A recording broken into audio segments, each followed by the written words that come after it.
What is up, Squared Nation? Welcome back to the Four Corners, the official podcast of No Counters, No Combos. Today I have a very special guest with us, a really good friend of mine, former Counter Club teammate, David Andrisano. David, what is up, man? What's going on? Hey, what's up, dude?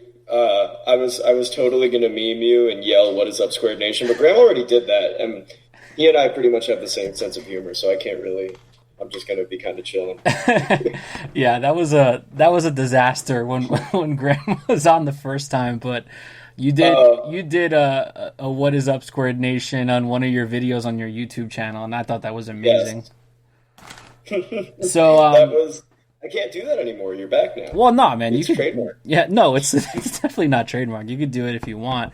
The more the merrier, in my opinion. But thanks for coming on. The reason I wanted to talk to you is because I basically just wanted to catch up. I know it's been a while. I know you came last weekend to the locals that we have at Gamers Edge in Stroudsburg, PA. So I really appreciate that. It was really nice playing with you guys again.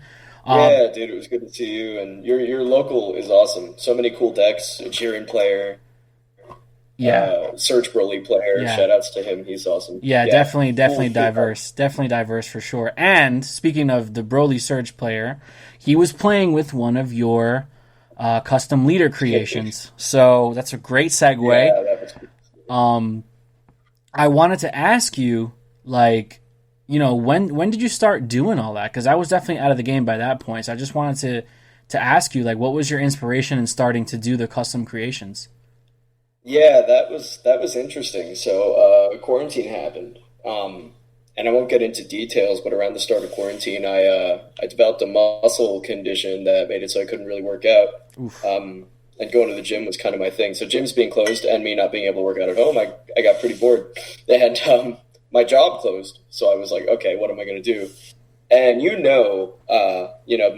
and my close friends know that I've been developing a Dragon Ball deck builder. Yes. Um, Behind the scenes for a long time, and that is still coming. By the way, it just designing an entire board game by yourself from the ground up takes time, and people don't really seem to understand that. But that's okay; it's Yeah. fine. So I already had experience like making cards. I've been doing it for years, and I was like, there's no good. There's some cards in this game that have like incredible art, and then there's some cards that don't. And I was like, I wish all of the cards had like we're at the same standard, Hmm. Like some SPRs look amazing, Hmm. and then like in my opinion, like Victory Strike just doesn't look good. I don't think Right. the card looks good. Right. I Kaioken Son Goku Defender of Earth. I don't think it looks good. So those were, and being someone who loves the show and loves the art style, I was like, I want to see it represented, and I know this game is capable of representing them in a great way. So my first one was Kaioken. I did Kaioken Son Goku. And that one I actually only posted once. I never even made it into an actual card. I just designed it in Photoshop. And people loved it. So I made Victory Strike next. And people loved that. So it just kind of went from there. I started doing tokens. And then I just kind of started teaching myself how to like actually make cards, Hmm. like physical cards. And my process got more and more streamlined. And I got to higher and higher quality. And purchased more and more stuff to work with until you've seen I show up to locals with boxes full of tokens, both foil and non-foil, and leaders and stuff, and I just make this stuff, dude. Like it's fun.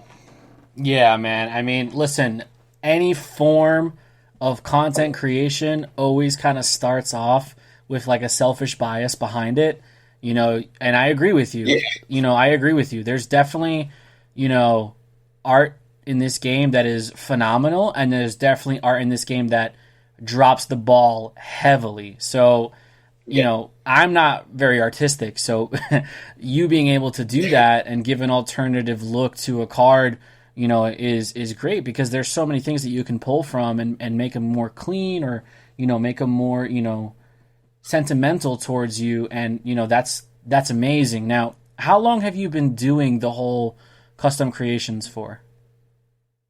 uh, I think I started back in March. It was like the first thing I released. And what's funny about that is when I started, and to give you an idea of that, like after I released the first card, which was the Kaioken Son Goku, I didn't own Photoshop at the time, and I've literally just been teaching myself how to use it, which is why my cards, like, the designs get better and better. Right. Because I'm, like, literally learning as I'm releasing stuff how to not only physically make them better, but to design them better. Like, I'm learning new effects. Like with the Red Goji to BR leader, I just like discovered a bunch of really cool effects, and I was like, oh, I'm gonna utilize these. So yeah, I started in March, but I also literally started teaching myself Photoshop, started teaching myself how to make cards, like, and I always had a vague idea of like how to do all that stuff, and I wanted to try one day, and I guess I just finally like had the time and motivation. And the community has been incredible, by the way. Like, I wouldn't be this far along if the community wasn't, one, so like uplifting, and two, like actually bought my stuff. Like, I wouldn't have the time to do it because I'd be working my ass off at some, Starbucks or something. Yeah. So like that's been the greatest experience of it, is like I don't think this could have been birthed from any other community, Like I can't see this happening in Yu-Gi-Oh. No, well, I mean, let's not even talk about that.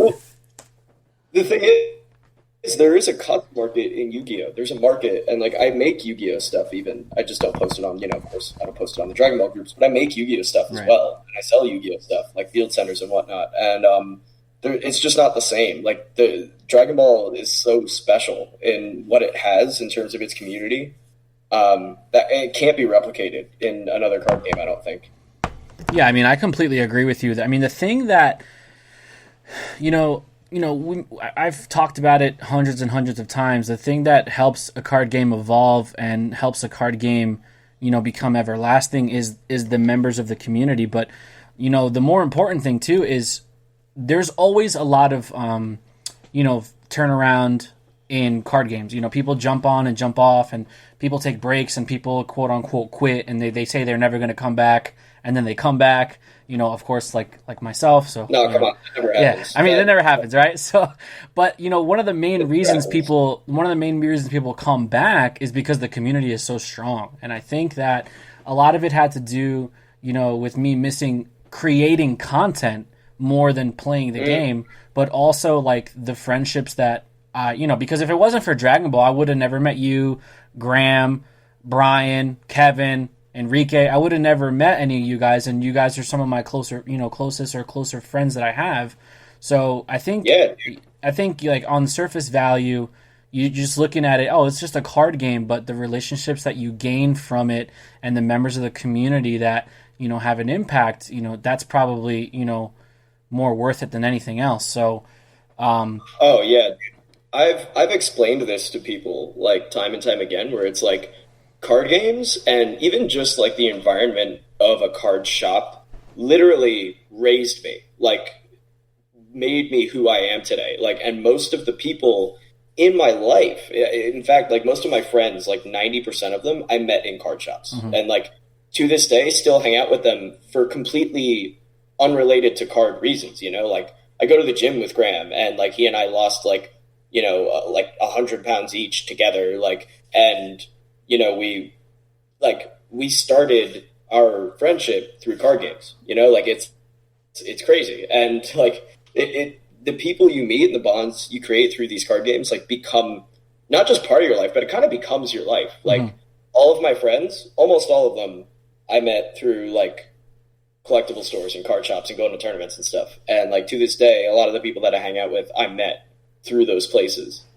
And Dragon Ball, like I thought I grew out of that, like nobody I knew played Yu-Gi-Oh anymore. And I was like, turning, we're adults now. And I never thought I'd get that again, that kind of camaraderie. And then I met, you, and like you said, like, Hernan and Kevin and Brian and Evan and everyone. Like, it's like I got to relive that part of my life all over again because of Dragon Ball and because of this community.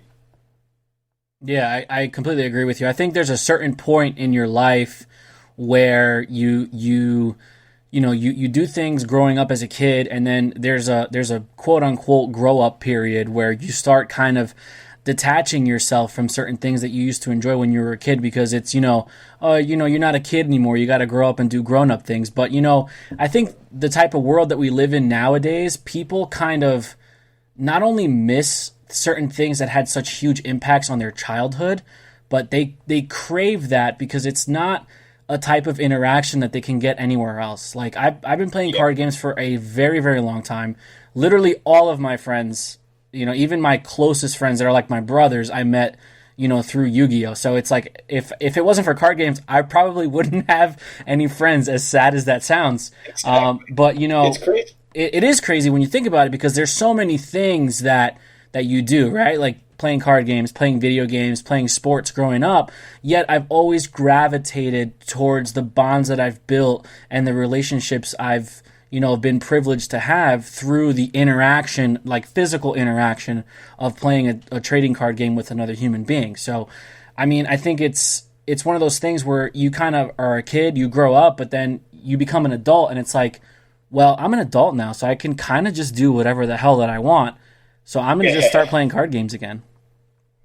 Yeah, exactly. Drive yourself to events and stuff. And the last point I'll make to that, because like what you said, when you grow up and like those things are still a part of your life. The last point I'll make to that, because people probably want to hear us talk about, I don't know, the Dragon Ball Super card game. Yeah.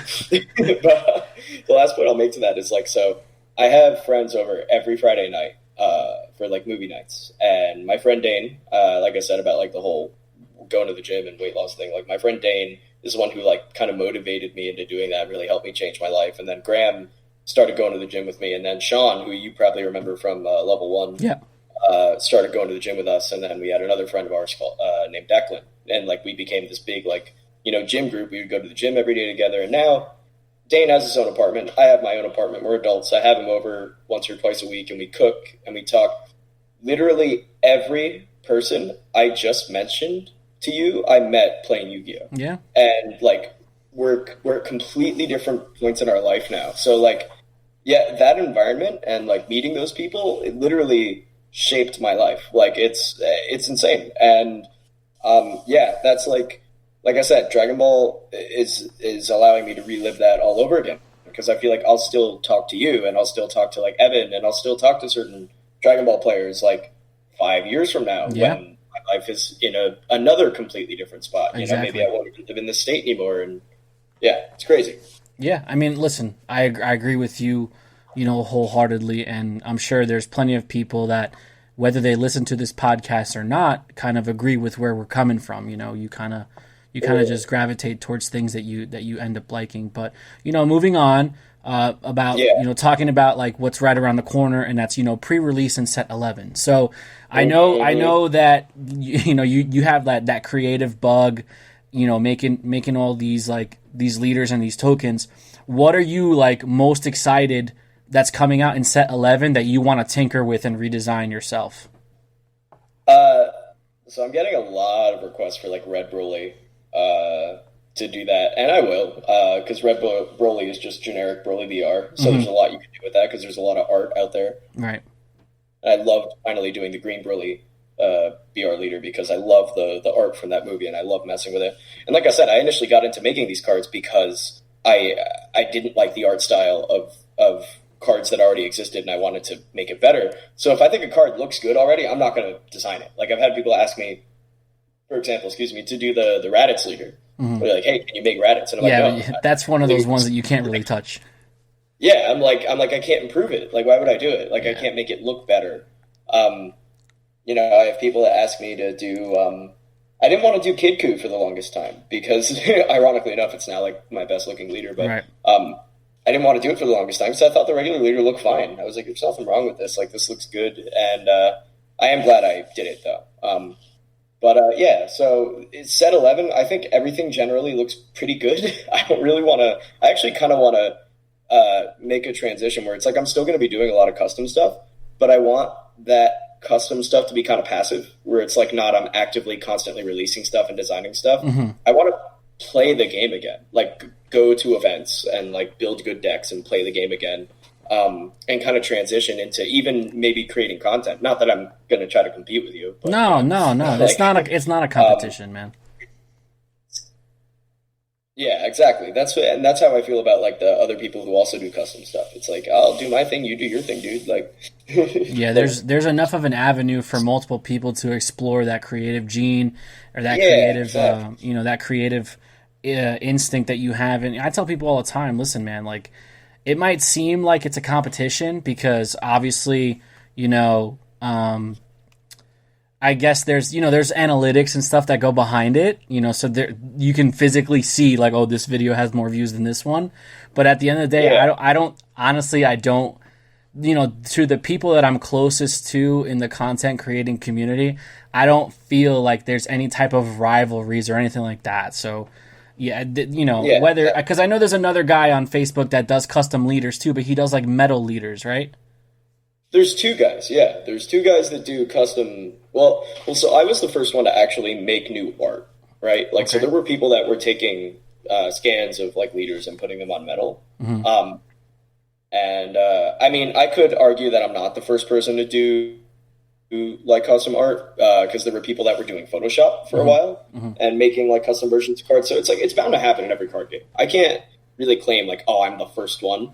But I was definitely the one who kind of normalized it, making a custom leader and then putting it on a card and then, selling that card to someone for them to use in a tournament. Like, I kind of normalized that. Maybe I wasn't the first one, but, so like giant leaders putting cards on metal, like nobody was the first one. Like, people were doing that 20 years ago. Right. Like nobody can take credit. All you can do is be unique, and stand out, whether it's through your quality or whether it's through, like how you approach things. But yeah, there are other people who do it, and like, I have no beef with them. Like, I have opinions on, some of the people, but I won't get into that. Like, I don't have beef with anyone. I'm not going to start a fight with anyone. Like, I'm going to let them do their thing. Like, Joey Dixon is like a fantastic human, by the way. Like, if you're ever going to have another like card creator on this podcast, highly recommend him, because he also, I don't know if you know him, but he also does dice. Like, so he'll do a dice that says like plus 10,000, plus 5,000, plus 15,000 on every side. And then he'll do a dice that says like double strike, triple strike, so you can mark cards and whatnot. Oh, wow. And he makes like thousands of dice and designs leaders and puts them on metal and designs mats, like all while working like a full-time job. Like, this guy's crazy. That's insane. And he was like taking my designs and putting them on metal leaders and then like, selling them to people because there were some people that wanted my designs, but they wanted metal. So, yeah, that guy's awesome. Like, he's so cool. Totally have him on if you can. But yeah, so yeah, there's a bunch of people that do custom stuff. Like, the custom market in Dragon Ball is crazy. Like, it's huge, and like, people are just. I think it stems from the fact that it is Dragon Ball, and there's just so much that can be done with it, and there's such like a loyal following that it's almost like. The people who buy the custom leaders and the tokens are the same people that buy like figures, like me, like I buy figures. Right. So yeah, it's more of like a collectible than anything, really. Yeah. Mm-hmm. And then there's sentimental value behind it. There's a lot that goes into it because people are proud of showing off or showing off what they have or showing off what they've gotten, but also they're proud because at the end of the day you look at it and it's like, oh, this guy, like, he worked on this and he designed this for me. Like, he did, it's custom for me. Like, yeah, if it's multiplied or if it's out there in abundance, it's a little different. But if you have a specific design that's individualized for yourself, you may feel a little special about it. Oh yeah, and I've done that for people. I actually made a chilled leader that never saw the light of day because I made it for a person that requested it. And I wanted it to be special to them, so I never released it. But to this day, hidden in my hard drive, I have the sickest chilled, like Lord Chilled leader design ever. And it's just no one's ever going to see it except that one guy who commissioned it from me. And that one guy probably feels like, damn, David really did a really good job. He delivered on what I needed or what I wanted, and he's going to cherish that token that you made him probably, for as long as he plays the game. So. Yeah, he was hyped when he saw it, and a little bit less hyped when I told him how much I wanted. Price. But, so I wanted to ask you like the process behind like where the actual labor comes in. So like, if you can walk me through like from start to finish, how long does it take? What are your steps? Like, how do you organize everything from picking a design to actually designing it on the card front and back? Yeah, so it all starts with an idea. So I see a leader, and I'm like, that could be improved. Or I'm like, that should look like this. And it also stems from knowing my own capabilities, like in Photoshop. Like as I learn how to do more and more effects, I look at a card and I see more potential because I know exactly what I can do. Um, so it all starts with the idea, and then I just kind of open up Photoshop and just start. Like I made my own template. Oh yeah, that's something I didn't go over. So way back when I started, I made my own templates, like my own token templates, my own battle card templates, like everything. I made them in Photoshop. So people are always like, "What templates do you use? Like, where can I download them?" I'm like, "You can't. Like, I made them." Okay. Nice. So, and I like recreate all of the text. Like, I've never scanned anything. Like all the leaders that I've made, like I'm making that text like from scratch. Like every time I make the leader. So I design the leader. I add effects. I send it to multiple people before it's done, including yourself. And Graham and, a few other people. And I'm like, how does this look? How does this look? I get constructive criticism, and then I add text, and I will look at how the leader looks with text and be like, oh, that picture doesn't look as good with the text over it. Or sometimes it looks better because the text will hide certain things. Right. And then when it finally, this whole process probably takes like 3 days. Less if I'm like just riffing through it. It's like somebody writing a book, like sometimes you get writer's block. Like with Kidku, I was working on Kidku for like a week. And then Gogeta literally took me 4 hours. Like nice. the red Gogeta VR. So like, and that has nothing to do with the amount of work. It's literally just my ideas and like, what can I think of? And does this look good?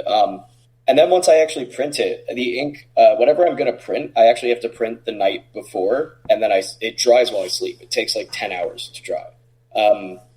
And once it's dried, I apply coats of like matte finish to protect the ink, because if you don't do that, you'll put a card in a sleeve and all the ink will peel off the front. Oh, man. So like they have this like kind of matte feel to the top of them. So like there's a lot of trial and error, even when it comes to printing. Like I'll print something out and the color will look off, and I'll have to like tweak the color settings of my printer with like different cards, like depending on how dark or bright they are. I got really lucky with Kidku, and the first print came out great. It's like special paper that I have to buy online, so I can't go to a store and get it if I mess up. I have to just wait for more to come in the mail. And then once I actually make the card and I'm happy with it, that's when I post it. So like Kidku, I was pretty happy with it right away. But like some leaders I'll finish in Photoshop and they won't see a post on the Facebook group until like a week later, because I was trying to get all the fine like details right and the sizing, and like I did a bunch of test prints back when I first started, so that I could size the cards to the millimeter of what I needed. So like I don't just size them like 2.5 by 3.5 inches. No, it's like 2.4753 inches by yeah. So yeah, there's a lot that goes into it, but once you get good at it, like when you do it enough, it's like with anything. Once you do it enough, you just like it's clockwork, So now the only hard part is thinking of ideas and like thinking about what to do. Right. But people help me out with that all the time. Like you with the Burnhan leader, like Yeah. that's gonna be. I'm so excited to see that. Oh man, I'm like, dude, I'm gonna. Oh man, you have no idea how excited I am for that. Like I'm so excited for it. And everything, yeah, it's gonna look awesome. Yeah, it's. I like I said, I have to kind of wait for inspiration to strike, and I'm just gonna make it like in an hour. I'll just like real quick do it. Well, yeah, I mean, with anything that you're creating, right? There's always that, like you mentioned before, like with writer's block, like anything that you're trying to do, anything that you're trying to put your idea and you're trying to, create something out of it. There's always going to be those peaks and valleys, right? There's always going to be times where you bang it out and you finish it in a couple hours, or there's going to be those times where you really have to nurse it and it really takes time, because that's just how the brain works. When you're trying to manifest an idea into like a physical thing, there's going to be differences between timing, because some things you're going to be more passionate about than others, or some things you're going to have more focus on than others. Like you want to churn it out. Like you said, the Gogeta BR leader, you already had like you knew what you wanted to do, you banged it out and you got it done. And that comes with any creative process. I mean, I'm sure that songwriters go through the same thing. I'm sure that, literary authors go through the same thing. I'm sure that painters go through the same thing. It's just how the brain works. Or you making videos. Yeah, sometimes I hit a wall. Sure. I know exactly what I want this video to look like, and you'll just make it. And then I'm sure sometimes you'll sit in front of a video editor for hours. Exactly. And I've been there. Not many people know this, but I was a YouTuber for 10 years. Like I literally got paid by Google to make YouTube videos, and then I stopped. You were doing that. You had a tech channel or something like that, right? Yeah. I had a show with hundreds of thousands of views, and I was getting paid, and it was pretty cool. And then I just not for me, and I just kind of stopped. Which is why I kind of want to make Dragon Ball content, because I like making videos. I just have to have a passion for it. Right. And Dragon Ball's this passion that hasn't gone away. And when I have a passion for at least a year or more and it doesn't go away, I'm like, all right, I want to do something with this. Yeah, I mean, I get it. I mean, I had enough of a passion to stop and then come back. So I completely get it. Yeah.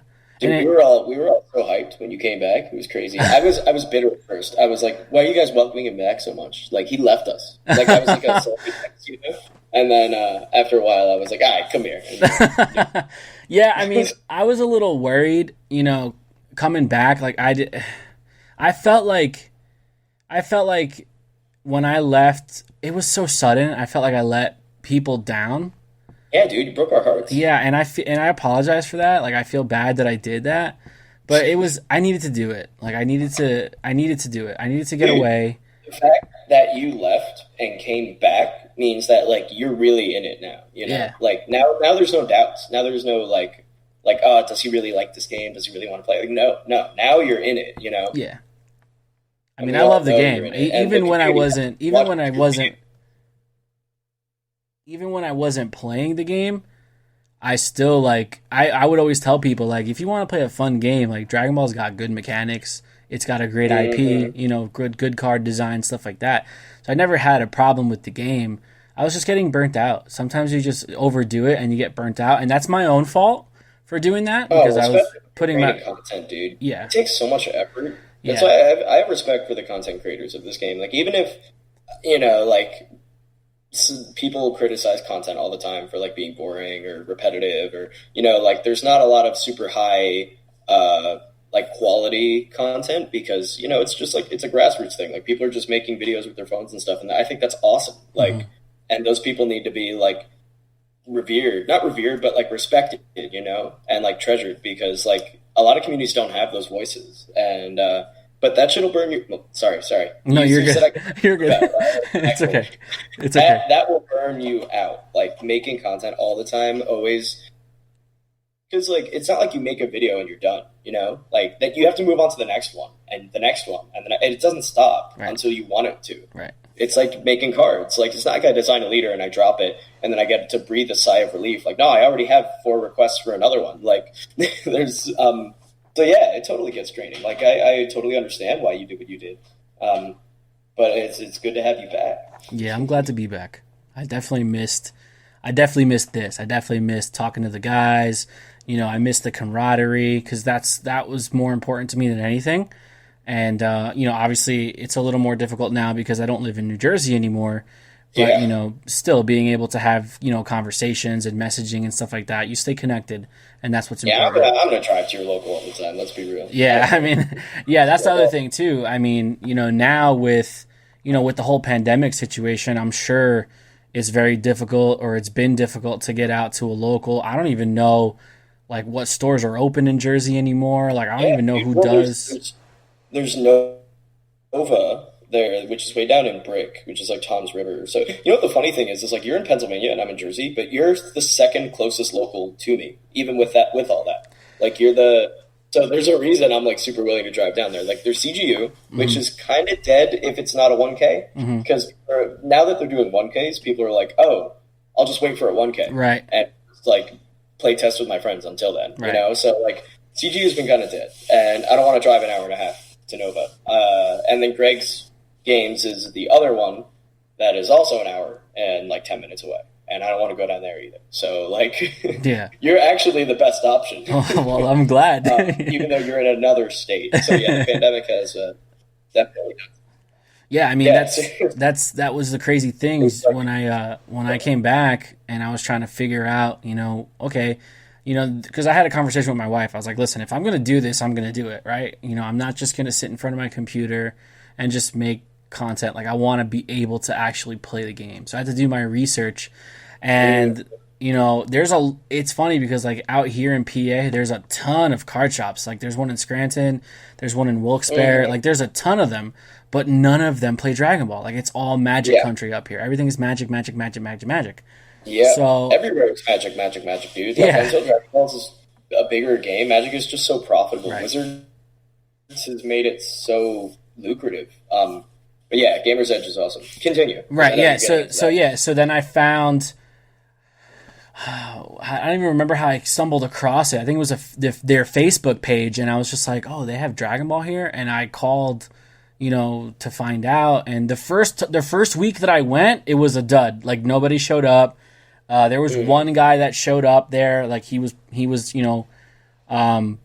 name is escaping me right now. I apologize, but he showed up. I got to jam a couple games in, and I got murdered. Like, I got blown out. I was just like, what just happened? Like, I was playing Vegex. That's another thing I'm going to call you out on real quick. Speaking of getting murdered, remember Graham and I were talking about going to your local, and you said we were going to get clapped? Yeah. Remember that? I remember that. Yeah. What happened? I came in third. That's what happened. Who was grand finals? Who was undefeated? Was it me and Graham? Yeah. I bet you it was me and Graham. Yeah. Probably, yeah, most likely. I would love to see I would love to see the deck cost that you guys were both playing compared to mine. Because mine was like $40 worth of cards. Graham's deck was probably worth more than every other person's deck combined, including mine. That's insane. Because I don't even play. I play 2 Obuni because like I can't afford more than that, and I just recycle them with the Bulma instead of playing more. Because reduce, recycle. Yeah, but we'll get into that deck on Saturday. Yeah, I'm definitely looking forward to doing a profile of that one. But yeah, I mean, I stumbled in there and I just got blown out. And I was playing Vegex. It wasn't like top tier or anything like that. But I was like, how bad could it be? And I got murdered. And then I came home and my wife was like, how was it? And I was like, it wasn't good. Like, it was definitely not good. So then the next week I went back. I was like, I gotta like play the game the way like I want to play the game, not just not net deck basically.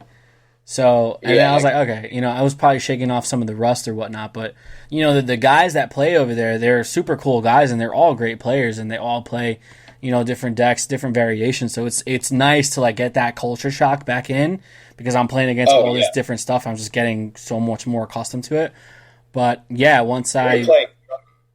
Which is awesome, because, like, that's half the fun of playing the game is playing your deck, which is why I was playing the deck that I was playing. Right. Because, like, I'm not playing the game if I'm not playing something I made, like something that nobody else has. Yeah, no, I agree. I agree. 100%. Yeah, like, I'll play meta cards. Like, I'm playing Obuni, I'm playing Saiyan Instincts, but, like, it's still my deck, and it's my strategy. Speaking of which, about your deck, because I guess... Do your viewers know that you're a Trunks player? You're a future Trunks player? Yeah. I guess for the most part. Because, future Trunks is, like, a pretty popular, like, character. Yeah. So, you, like, make that known that you're, like, hella into future Trunks. People will probably, like, get behind you. You could probably even make a Facebook group called, like Trunks players. Oh, no. I mean, I don't think I'm going to do that. I mean, I don't think I would... Dude, there's a group.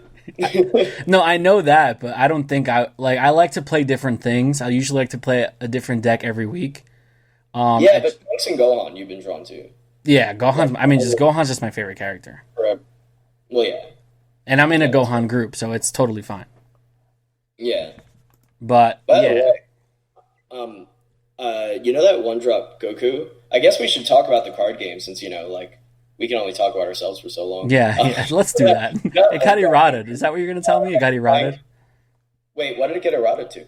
So you're talking about the one drop, the one that has the 2 autos? The one that ramps, yeah. Yeah, so apparently it got errated where the second auto that it has to be removed by a skill, it has to be removed by your opponent's skill. You can't... Oh, okay. Well, that completely kills the whole strategy I just thought of. Yeah. I found that out like 2 days ago. I was like, what? Dude, I didn't even know that because so I built this broken deck. So to people who don't know, because I was going to have a home local. I have a draft box floor, and I was going to have people over my apartment and have a local because I have my own apartment, and it would have been cool.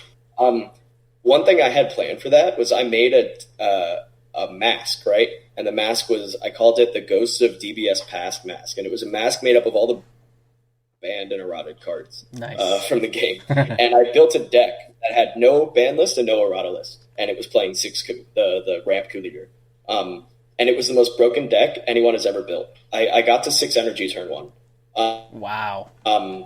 And I was playing that Goku, the 1-drop, with flute.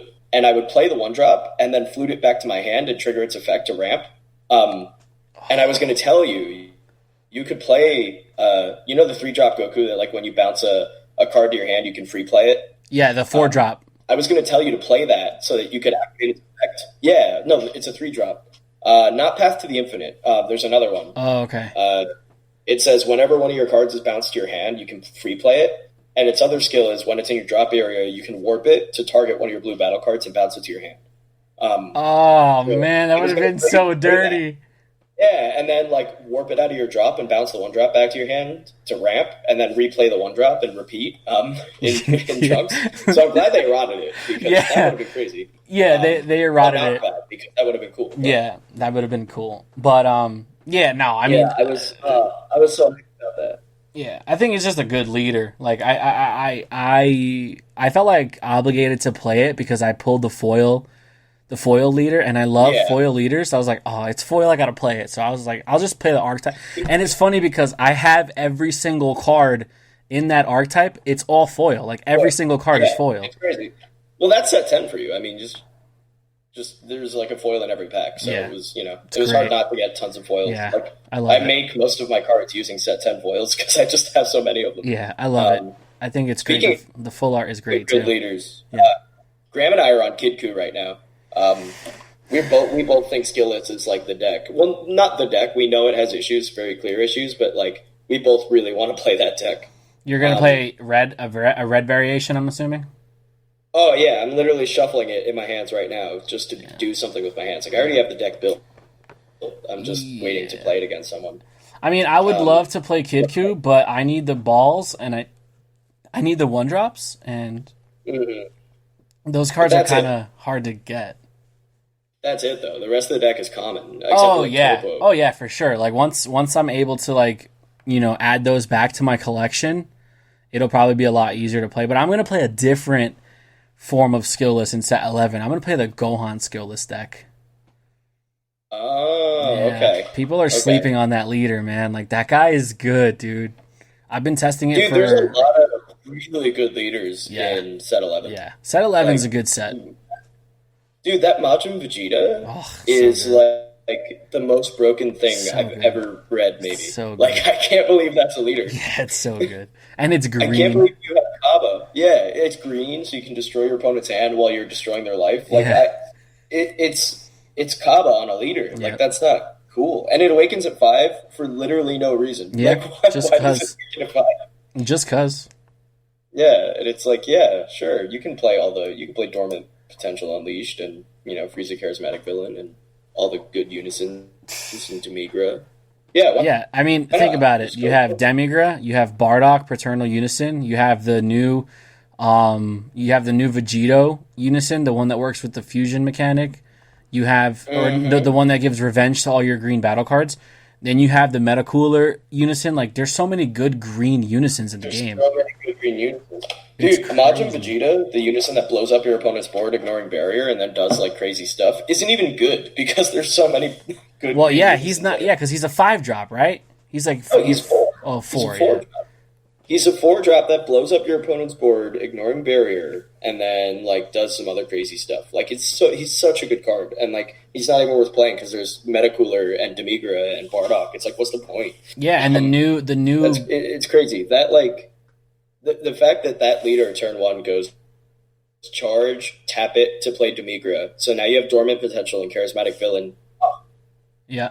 And yeah, the news, and then you swing with Demigra, and then you swing with your leader. You take a life, draw a card, get double strike. Like that shouldn't be a turn one play for like a leader that good. That's just it's insane. Yeah, it is insane. And you know what the funny thing is? It probably won't even be the best deck. I don't know, man. Like I was having this conversation, just in passing, and I don't really think there's a best deck going into set 11. I think there's just a lot of really good decks. I mean, I don't like, prejudging the format before the set rolls out and people have time to like. You can. People try to do that, and then whatever they think wasn't going to be broken ends up being broken. Yeah, like remember when everyone was going nuts about Android 21? No, I don't. I wasn't in the game for that. Oh, okay. Well, Android 21, before Android 21 came out, all the Android stuff was like getting bought out. People were going nuts. I designed clone tokens. It was some of the first things I designed to get on the hype. People were going nuts. The deck came out and did literally nothing. Nothing. And the decks that people thought like nothing about ended up winning everything. So like you can't dictate the format before it happens. You just can't. Maybe there are some people who like already have it dictated and just aren't saying anything, but I think that's the case, if anything. The people who are being vocal about like what they think is going to be good are probably wrong. They usually are. But that leader is like objectively good. Like the Majin Vegeta leader is really good.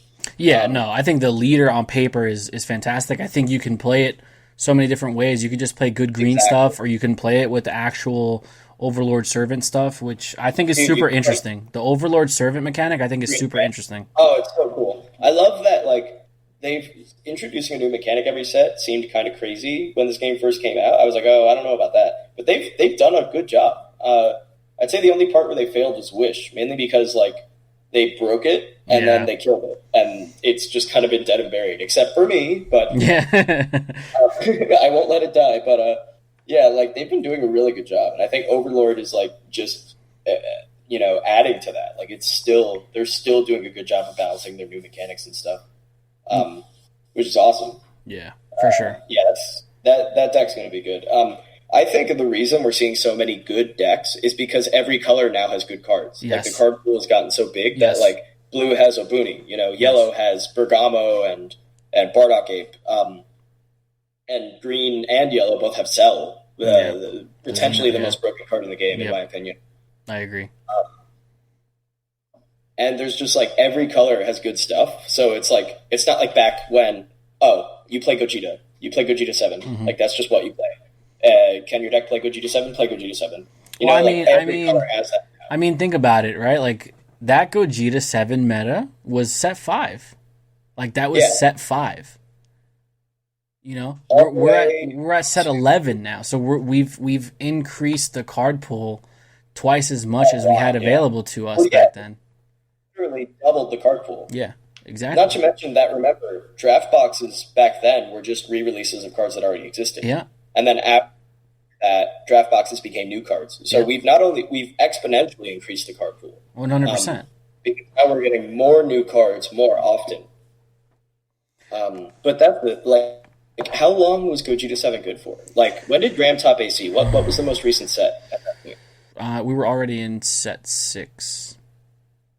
And moving into set 7, right? Yeah, we were. And then the next because format, set 7 came out. Set 7 came out that August, because that was the last set I picked up before stopping play. Before stopping, yeah. And then Markle won Philly, I think, with Toa. And in top was a few Gogeta 7 lists. Yeah. So, like, even that, like, the card had to get banned, and there is no Gogeta 7 anymore. There's a bunch of good cards, but none of them are as good as that. So that's why there's a bunch of good decks, because, like, nothing is definitively broken. Right, yeah. Like, the closest you get to Gogeta 7 right now is Paralyzing Prowess. Yeah, or Cell. Yeah. Like, Cell is crazy. Yeah. I think Cell is, like, on the cusp of being a problem. I mean, yeah, I think, you have to have 12 on board, but that's not the problem. The problem is that he's free. Like, he costs no energy to play, which is so stupid. Well, the thing about Cell is like there's a storm of problems where it's like if you take any one thing away, he's balanced, but he has a perfect storm of like he's free, he's quad strike, he's dual attack, he has deflect, and he rips 3 cards out of your hand. Yeah. And it's random, and he's 40k. Yeah. If you take any of those one things away, like say you take away quad strike, you give him everything he has, but he's double strike. The card is balanced. Right. If you give him any kind of energy cost, maybe even three energy successor, he's balanced. Yeah. You take a deflect, he's balanced. But like he has the perfect storm of just good effects that make him a little too good. But they're not going to touch him. He's a secret rare. Yeah. Like, it'll game.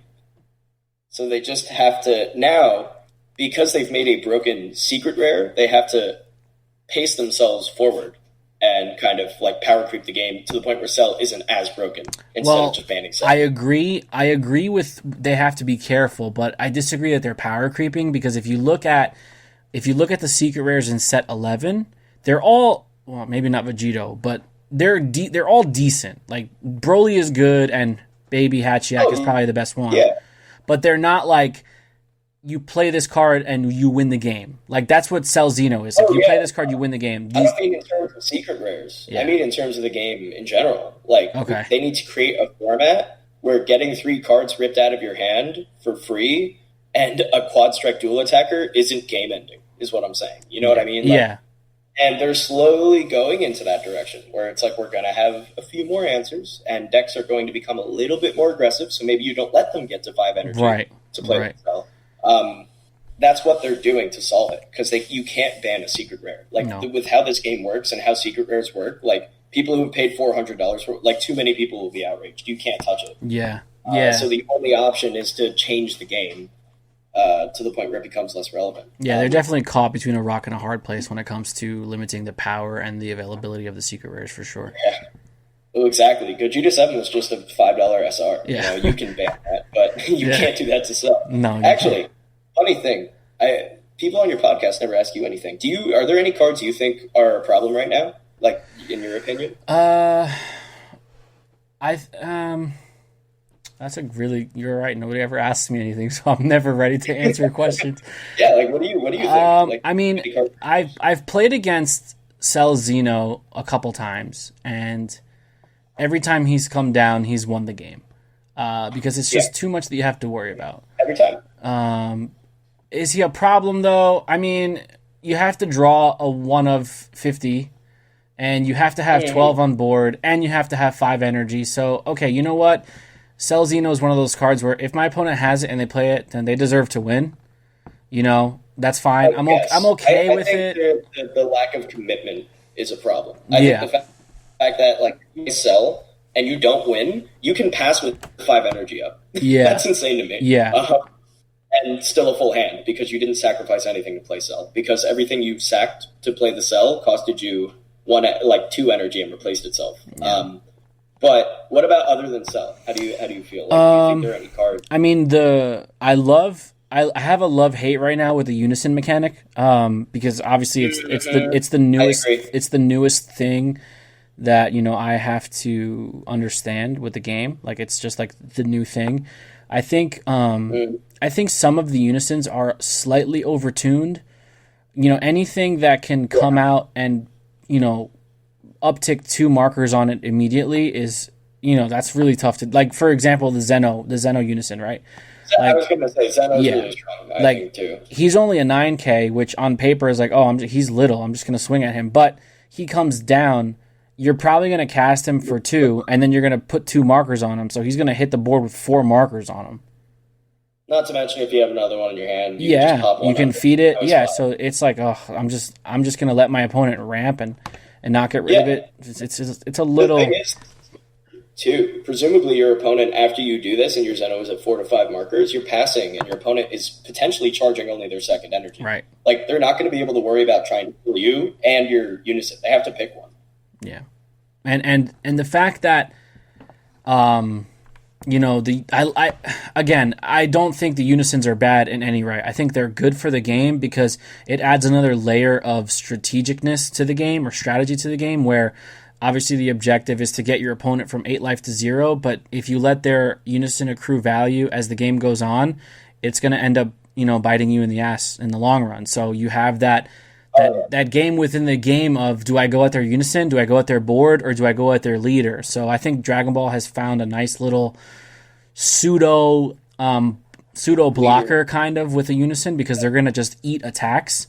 It's like playing another leader, dude. Exactly. Exactly. You're playing another threat that they have to get rid of. They can't just swing face anymore. But something that upticks as quickly as Zeno can be problematic for sure. I agree. I totally agree with you, but my saving grace with unisons is I think that over time we're going to get more cards that like down tick unison 100% to the point where we'll have a 1-drop that you could probably like a black 1-drop that'll be like target an opponent's unison and down tick it. You know, like those cards will come out. Yeah, there will be unison killers, and I think then the game is going to be like really balanced because you have to think about whether or not you want to commit to a unison play, knowing that it might die.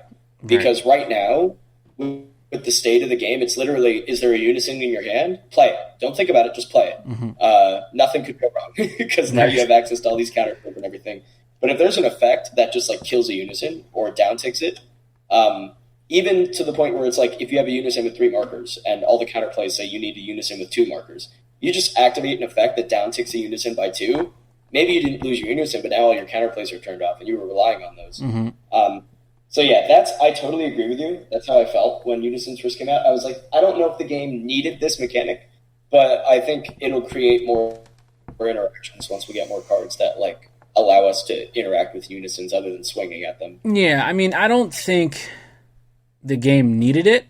I mean, if you're looking at Dragon Ball being a Magic 2.0, Magic has Planeswalkers, but the Planeswalkers can't attack. Obviously that's a huge difference with our game. I don't think the game needed it, but I will say that it's a nice addition if it's handled properly moving forward. Yes, exactly. So.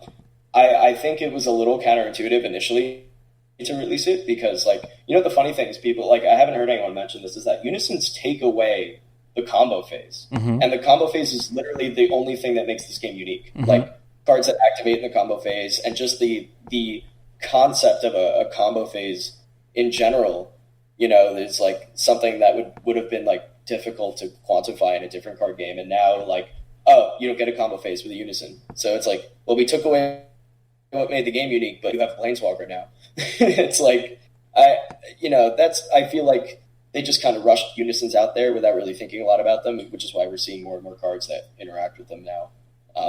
Because they were like, oh, we need Planeswalkers. That's the next step. Yeah. And we got them. But, I agree with it. Yeah. The mechanic is a little... It's kind of taken over the game as of late. Yeah. I agree with you as the fact that they can attack is a little too much. Yeah, I mean, sometimes it's another thing that you have to worry about defensively. But if you're looking at the way they've released the product, in the past, they've always pushed something new. Like a new mechanic has always been pushed in the first product release of the block. It's always had an answer in the next 2. So if you're looking at set 10 was obviously the rise of the Unison Warriors, so that's the introduction of them. But if you're looking at set 11, if you look at Broly, like the Broly BR deck, the red Broly BR deck specifically, as you climb the chain, his battle cards come out and they interact with your opponent's unisons. So there's already, somewhat answers to them, and that's only gonna increase. And then if you look at the 2-drop Piccolo counter that we're getting, the SR that we're getting in set 11, that for 2 energy you can counterplay. And it puts your opponent's card it negates your opponent's card for the turn. It doesn't say battle card. So if you're paying, 4 or less for a unison, you can slap Piccolo down and make it blank for the turn. Same thing with the Ice Shenron. When he comes out, he's 2 energy. He puts something in a card in rest mode, so that's gonna interact with unisons as well. As long as they start changing their grammar from battle card to just regular card, it's going to have... It's like how they had to change the grammar from like targeting to, from like not saying choose to saying choose because they Right. created barrier and Correct. they didn't know that they were going to create barrier. Correct. Yeah, it's like the same thing. Like they created something and now they see how they have to evolve the card game Correct. to make that something organic and not taking over. Because right now unisons kind of rule the game. Like every deck plays unisons and kind of relies on them almost. Except like maybe Kidku. But like I can't think of another deck that doesn't like pretty heavily rely on a unison. I mean, but yeah. Reboot Gohan doesn't need unisons. Yeah, well, Reboot Gohan will always exist. I hope it's a really good gatekeeping deck that will always just kind of catch you off guard if you're not ready for it. Like even now, like did you watch the 1K stream at all? The CGU? No, 1K? I wasn't able to. There was a Dredgeku player that I was playing against. I don't know if he watches or listens to your podcast, but I'm going to embarrass him a little bit. He was playing against my Wish deck, which was not built the way I have it built now. It wasn't perfected. It was my first time playing it at an event or against anyone that wasn't Graham. And he was telling me as he beat me, he felt very good about himself. He was like, yeah, Dredgeku's the best deck in this format. It's not even close. And I was like, okay, bud. Okay, buddy. Round 2, he got humiliated, embarrassed by Teo on stream. Oh, man. Teo killed him turn 2 games in a row with Reboot Gohan. Oh, man, that's rough. Because it checks players like that, that think they have it all figured out. It's like Mike Tyson, Remember that room I made where it's like everyone has a plan until they get punched in the face? Yeah. It's like, yeah, Dredgeku's the best deck until you get turn 2 killed 2 games in a row. I mean, that Reboot Gohan is vicious, dude. Like if you don't open and negate, you're kind of screwed, man. Yeah. You're just kind of staring at your 12 card hand, like, well, this doesn't do anything for me. You're like, oh, I got all these cards in my hand, and you look down, you have 1 energy, and it's tapped. Really not much you could do. They just play so many battle cards for free too. It's crazy. It's crazy, yeah. I love how diverse the game's getting too. Like we haven't even talked about agents or like some of the off the cusp decks that are like running around. Bulma. I love that Bulma deck, dude. I love that deck. That deck is hilarious. Mm-hmm. It's awesome. Sin Shenron. Yeah. Very unique, interesting deck that is seeing play here and there. I can't believe it has gone this well. Like remember Dead by Set 5? Yeah. Hashtag Dead by Set 5. And now here we are, Set 11, and in my opinion, still the most balanced card game I've ever played. Yeah, well, you know what? It's funny that you mentioned that. I want to get your opinion. We'll just kind of wrap it up after we talk about this one little thing here. I was talking to somebody the other day, and obviously, you have to take a lot into consideration with the COVID-19 pandemic and a lot of, local stores just not being able to host events until recently, under the strict guidelines and protocols of whatever their states and reopening restrictions and all that, right? Mm-hmm. There's a lot of talk, about Dragon Ball kind of losing steam. And I think, even though I believe the game is in a healthy place, and I think, the online tournaments have definitely helped, keep the game relevant. I think it always, no matter what, it's going to come down to the amount of product that's in circulation and the amount of purchases that are being made. Because at the end of the day, Bandai is a multi-million-dollar company that wants to make sure that they're making, what they need to make. So, I would always encourage people to, obviously support your local gaming stores and try to pick up your product, because that's going to also help keep the game alive for sure. But I don't feel like people are slowing down. I think that the thing with Dragon Ball, and correct me if I'm wrong, the thing with Dragon Ball that I've noticed since playing the game, since the game's inception, is people tend to buy products in vast quantities. So, so people sells out. Right. People buy per case because, they feel like their value is going to be either guaranteed ratios up to a certain set, which we did have, or they're going to be able to get enough cards to recuperate the value or the investment that they made on the initial purchase. Not only that, but you're getting a crap ton of common, uncommon, and rares that you're going to be able to just collect a playset of and be able to play the game essentially. So I think with Dragon Ball, it's always been one of those games that has done well like within the first 2 weeks of release and then kind of falls off a little bit. But I don't think that's something that people necessarily need to worry about because it's always been like that. So I think the game is in a really good place right now. Yeah, so my thoughts on that and like how COVID has affected the game is I actually think it's made the game bigger because people need something to latch onto or something to kind of keep them sane. And I actually like a lot of people talk about like COVID taking away their quote unquote support system, like something that they kind of do to keep themselves sane, like because you work your job, you get home, you just want to not think about work. So what do? You go online, you see who's topping online events or who's playing or what's getting released or maybe new spoilers are out or maybe you have a deck idea that you're thinking about all day and you get home from work and you want to just log into DBS decks and make it. I think COVID actually made this game better, like stronger.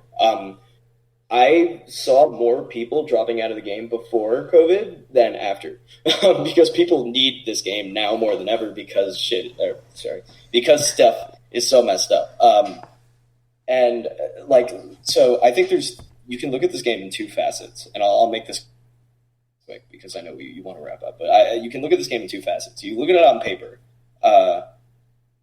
People play card games for a multitude of reasons, one of them being the market. This game has one of the best secondary markets I've ever seen. And you can get mad about buyouts and you can get mad about expensive cards, but every game has that. Correct. And complaining about Saiyan Instincts being an $80 card, go play Magic and watch what happens. Because your cards are not only going to be just as, if not more expensive, but they're also going to be useless in a year because they're going to be cycled out. Rotated out, right. We're like, no, cards in Magic never lose their value. That's BS. Right. I have bought and sold every card game out there. Magic cards lose their value all the time, and they go to zero all the time. So Magic players that tell you cards never lose their value, don't listen to them. They're lying to you. Some cards never lose their value, but those are cards that are already old and already hard to find. Like, yeah, of course they're not losing it. That's like me saying DDS Blue Eyes from Yu-Gi-Oh! Is never going to lose its value. Like, of course not. It's a $1,000 card. Like, that's already impossible to find.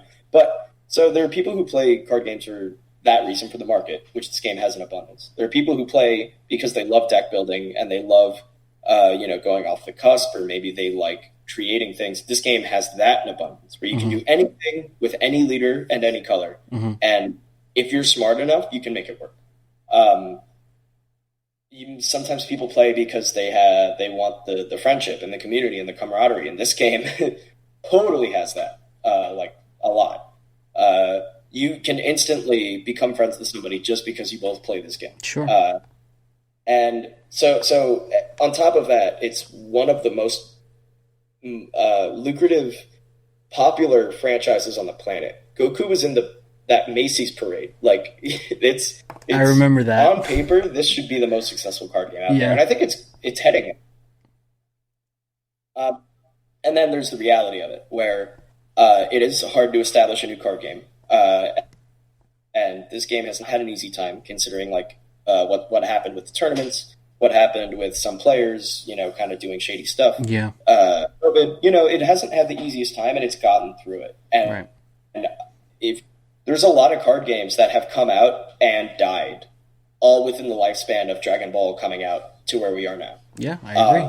So I don't think this card game is going anywhere, to be honest. I think I'm going to be a part of this community for a pretty large portion of my life. Yeah, I agree. I think I'm either done or the game done. Yeah, I think the IP is too strong for the game to just disappear into the night. It's way too big now. The fact it's like, remember how we were talking about how like you left the game and then you came back, but now like you're in, like you're in it, and it's like the same thing as Dragon Ball, where it's like Dragon Ball didn't have any new content for like almost 2 decades, and now it's back, and it's bigger than almost any franchise has ever been. Like, you've got Marvel, and then like maybe a few other things, like Star Wars, and then like Dragon Ball, Like you show somebody in like a third world country a picture of Goku, and they'll go, "Oh, Goku!" Like it's crazy, but you're right. You're right. Yeah, it's so like the fact that that has a good, well-balanced card game behind it with a good market and a good community and tons of product coming out, and it shows no signs of becoming like bad and unbalanced. Mm-hmm. Like Set 11 just looks great. Set 11 looks like it's not breaking the game at all. It's going to make decks building more interesting. Yep. They're doing everything right so far. Game's not going anywhere. COVID's not going to kill it, and a lack of events for 4 months straight didn't kill it, and it won't kill it if we go back into lockdown for like 2 or 3 months, you know? Yeah. Like, it'll be fine. Yeah, I agree. Totally fine. I totally agree with you, man. And, you know, I want to thank you for coming on the podcast with us today, you know, and just talking Dragon Ball with me for a little bit and kind of walking me down your journey with all the custom creation. But for those who are listening, and if they want to get in touch with you about, you know, creating custom leaders, how can they find you? Where can they find you? Literally just my Facebook, you know. I'm not a celebrity. Just look me up on Facebook and message me and be like, I have a Facebook page called DavidsonTCG, but you could also just message me on Facebook. I'm all over the groups all the time, so you'll see me, you know, eventually. And I have an Instagram, which is also DavidsonTCG, where I kind of post random stuff. Like I'll post. So my Facebook page, I mostly post Dragon Ball stuff, and then my Instagram, I'll post like the Yu-Gi-Oh stuff, the Dragon Ball stuff. I made Jambalaya the other night, and I posted it on there. That looked really good. Yeah, dude, I love cooking. But me too. I only get to cook on the weekends, but you know, we could have a podcast on another day about cooking. That would be fun. Yeah, we'll do a whole podcast about cooking. No one will watch it. Yeah, it's all right. We'll just talk for an hour about food.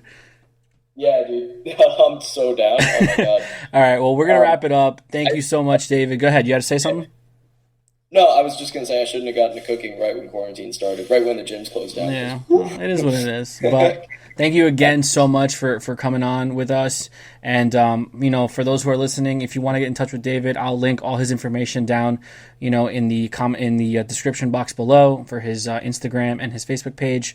Obviously, the guy does phenomenal work. He comes highly recommended from not just me, but other people in the community, and you definitely can't go wrong with any of his designs or anything like that. And the communication's always been fantastic as well. So we're going to get on out of here. Again, David, thank you so much for all of you listening. You too. Thank you for creating great content that I listen to all the time while I'm designing cards. I'll listen to your battle chambers and stuff. Seriously, it makes a difference for a lot of people, I'm sure. You know, like, keep doing it. I appreciate that, man. Thank you so much. We're going to get on out of here. We'll talk to you guys next week. Be there or be squared. Keep doing it.